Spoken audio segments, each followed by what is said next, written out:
সুন্দরী, আপনারা সবাই জেনেই থাকবেন মাকে কলকাতার জীবন। মা সত্যি জীবন্ত, মাকে স্বয়ংভূ বলা হয়। মা স্বয়ং এখানে বিরাজমান।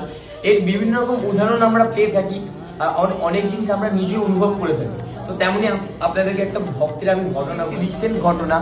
মায়ের কালী পুজো নাগাদ ঘট স্থাপন হয়। ঘট 9 দিনের মাথায় ওই ঘরটা বিসর্জন করতে হয়।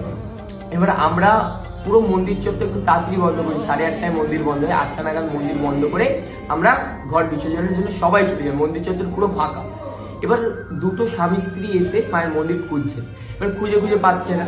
এবার মায়ের মন্দিরের যেই বাইরে ব্যালকনি আছে, ওই ব্যালকনির ওপর থেকে একটা বাচ্চা বলছে, কোথায় যাচ্ছ? এইটাই তো আমার বাড়ি।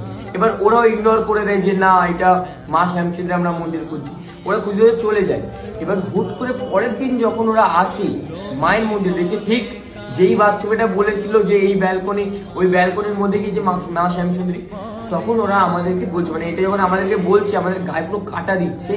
মানে আমাদের মন্দিরে কোনো বাচ্চা মেয়ে থাকেই। মা নিজের ভক্তের কষ্ট পাচ্ছিল বলে মা স্বয়ং এসে বুঝিয়ে দিলেন যে এটা আমার বাড়ি।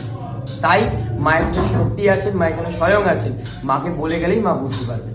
জয় মা শ্যামসুন্দরী।